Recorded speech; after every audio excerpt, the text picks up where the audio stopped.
ጤና ይስጥልኝ ውድ የአዲስ ነገር ቤተሰቦች፣ በዚህ ሰዓት እንግዲህ ሁለት ወሳኝ ናቸው ያልኳቸውን ዋና ዋና ጉዳዮች ይዤላችሁ መጥቻለሁ። የመጀመሪያው ጉዳይ ተወዳጇ አርቲስት ቬሮኒካ አዳነ አምባሳደር ተደርጋ ተሹማለች። ይህንን ጉዳይ አጠር አድርጌ ወደ እናንተ የማቀርብ ይሆናል።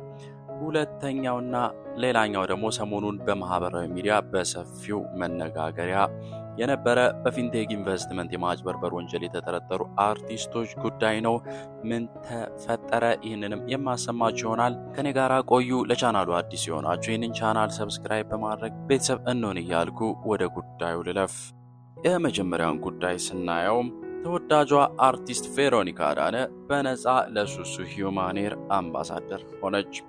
በህይወቴ ብዙ ፈተናዎችንና ተስፋ የሚያስቆርጡ ውጣ ውረዶችን አሳልፌያለሁ። ነገር ግን ከልጅነቴ ጀምሮ ያሰብኩትን ነገር ከማሳካት የሚያስቆመኝ ምንም አይነት ችግርም ሆነ ፈተና አልነበረም። በስደት ሀገር እንደማንኛውም ስደተኛ ሰው ቤት ተቀጥሬ እሰራ ነበር። ከዛ በመውጣት የራሴን ስራ ለመስራት ሞከርኩ። በትንሽ የሴቶች የውበት ሳሎን በመጀመር በሊባኖስ ዋና ከተማ ታዋቂ የሂዩማን ሄር አስመጪ እስከ መሆን ደረስኩ። ህይወቴ እየተለወጠ እያደግኩና እየተሳካልኝ ሲመጣ በማህበራዊ ሚዲያ ወይም በቲክቶክ ብቅ አልኩ። በሀቢባ ቤት ላይቭ በመግባት እውቅናን ማግኘት ጀመርኩ። ሀቢባ ታዋቂ ለመሆኔ ምክንያት ሆነችኝ። ያኔም ነው ቬሮኒካ አዳነ ያወቀችኝ። እንደምወዳትና አድናቂዋ እንደሆንኩኝ በእሷ ሙዚቃ በምሰራቸው ቪዲዮዎች አየች። ኮሜንት ለመጀመሪያ ጊዜ ስትጽፍልኝ የነበረውን ስሜት አልረሳውም። በቬሮኒካ ምክንያት በደንብ ታዋቂ መሆን ጀመርኩ። በዚያም ብዙ ወዳጆችን በማፍራት ስሜ በሀገሬ በኢትዮጵያ መታወቅ ጀመረ። ተደራሽነቴም እየሰፋ ሄዶ በአሜሪካና በአውሮፓ ሀገራት ያሉ ደንበኞችን ማፍራት ቻልኩ። የመጀመሪያ ልጄንም በዚህ ስራ ላይ ያለው ወለድኩ። ይህም ይበልጥ ጠንካራ አደረገኝ። ነገር ግን ምንም በማላውቀው ምክንያት 2 ወር እስራት ገጠመኝ። ከዛ በኋላ ከእስር ቤት ወጥቼ ወደ ሀገሬ ገባሁ። በህይወቴ ትልቁን ፈተና የተፈተንኩት ያኔ ነበር። ለ10 ዓመታት የለፋሁበትን ህይወት፣ ስራና እንጀራዬን፣ ከልጄ ጋር የነበረኝንም አንድነት እንደ ቀልድ አጣሁ። እውነት ለመናገር ያኔ ተስፋ የተሟጦ አልቆ ነበር። ነገር ግን ፈጣሪ ሁሌም አለ፣ አይቶኝም። ጠንካራ ሴት ነኝና በህይወቴ እንደ ሀቢባና ቬሮኒካ አዳነ ያሉ ጠንካራ ሴቶችን ላከልኝ።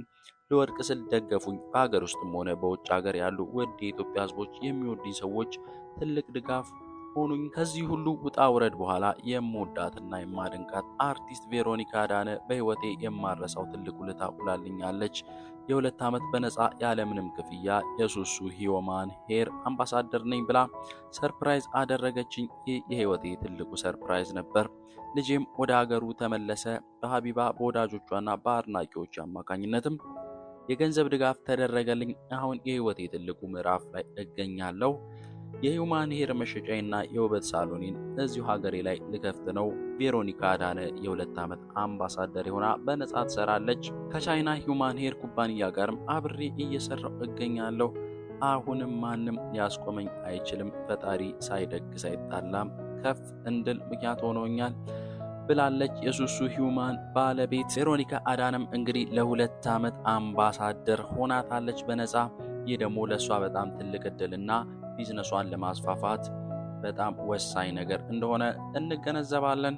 የሱሱ ሂዩማን ሄር ባለቤትንም እንኳን ደስ አለሽ ለማለት እየወደድን ወደ ሁለተኛው ጉዳይ ስንሄድ በፊንቴክ ኢንቨስትመንት የማጭበርበር ወንጀል የተጠረጠሩ አርቲስቶች የዋስትና መብታቸው ተነስቶ ጉዳያቸውን በስር ላይ ሆነው እንዲከታተሉ አቃቤ ሕግ አቅርቦት የነበረው አቤቱታ ውድቅ እንዲደረግና በከባድ ማስጠንቀቂያ እንዲታለፉ ብይን ተሰጥቷል። አቃቤ ሕግ በከፍተኛ ኢንቨስትመንት ማጭበርበር ወንጀል ተከሰው ጉዳያቸው በፍርድ ቤት እየታየ የሚገኙ ተከሳሾችና ጠበቃቸው የተከሰሱበት የክስ መዝገቡ በክርክር ሂደት ላይ የሚገኝና በችሎት ውሳኔ ያልተሰጠበት ሆኖ እያለ በሚዲያ ላይ በመቅረብ ከክሱ አውድ ውጭ የሆነ ማብራሪያ በመስጠታቸው የፍትህ ሂደቱን ተጽዕኖ ውስጥ ለመክተትና ምስክሮችን ላይ ተጽዕኖ ለማድረግ ሞክረዋል በሚል የዋስትና መብታቸው ተነስቶ ከማረሚያ ቤት ሆነው ጉዳያቸውን እንዲከታተሉ የሚል አቤቱታ አቅርቦ ነበር። በተጨማሪም ዘገባው የተጫነበት ሚዲያ ይቅርታ እንዲጠይቅና ቪዲዮውን እንዲያወርድ በወንጀል ሕግ አንቀጽ 457 ስር በቀጥታ እንዲቀጡ እንዲወሰን የሚሉ አቤቱታዎችንም አቃቤ ሕግ አካቷል። ፍርድ ቤቱ ድርጊቱን በቀጥታ መቅጣት የማይችል ከሆነ ደግሞ አቃቤ ሕግ የወንጀል ምርመራ የማድረግና ክስ የማቅረብ ስልጣኑን ተጠቅሞ ምርመራ የሚጀምርና ተከሳሾችን በሕግ ቁጥጥር ስር እንዲውሉ አድርጎ ክስ የሚያቀርብ መሆኑንም አስረድቷል። ዛሬ ጠዋት በዋለው ችሎት የአቃቤ ሕግ አቤቱታንና የተከሳሾችን ምላሽ መርምሮ ምላሽ ለመስጠት ቀጠሮ ሰጥቶ የነበረው ችሎቱ ተከሳሾቹ የዋስትና መብታቸው እንዲነሳ የቀረበውን አቤቱታ ውድቅ አድርጎታል። ችሎቱ በዋስትና ላይ የቀረበውን አቤቱታ ውድቅ ያደረገው በጥቃቅን ስህተቶች የዋስትና መብታቸውን መከልከል አግባብነት ያለው ባለመሆኑ አልተቀበልነውም በሚል ነው። እንዲሁም አቃቤ ሕግ ፍርድ ቤቱን ድርጊቱን በቀጥታ መቅጣት የማይችል ከሆነ አቃቢ ምርመራ ሕግ ወንጀል ምርመራ በማድረግና ክስ የማቅረብ ስልጣኑን ተጠቅሞ ምርመራ የሚጀምርና ተከሳሾችን በሕግ ቁጥጥር ስር እንዲውሉ አድርጎ ክስ የሚያቀርብ መሆኑን ያሳወቅንበት አቤቱታን በተመለከተም በመደበኛ ምርመራ ተጣርቶ የመከራከር መብታቸውም ተከብሮ የሚታይ ነው በሚል አልተቀበለው።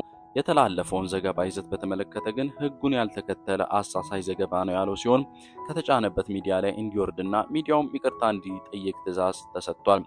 አርቲስቶቹን በተመለከተ በከባድ ማስጠንቀቂያ እንዲታለፉ ችሎቱ ብይን የሰጠ ሲሆን በመዝገቡ ላይ ጥቅምት 2 2018 ዓ.ም የተያዘው ቀጠሮ እንደተጠበቀ ነው በማለት ብይን ሰጥቷል። ውድ የአዲስ ነገር ቤተሰቦች እንግዲህ ለሰዓቱ ወሳኝ ናቸው ያልኳቸውን ሁለት ጉዳዮች አሰምቻችኋለሁ። ለቻናሉ አዲስ የሆናችሁ ቻናሉን ሰብስክራይብ በማድረግ ቤተሰብ እንሁን። ይህን ቪዲዮ ከተመቻችሁ ላይክ፣ ለሌላ ሰው ደግሞ እንዲደርስ ሼር አድርጉት እያልኩ በቀጣይ ቪዲዮ እስከምንገናኝ ቸር ቆዩኝ።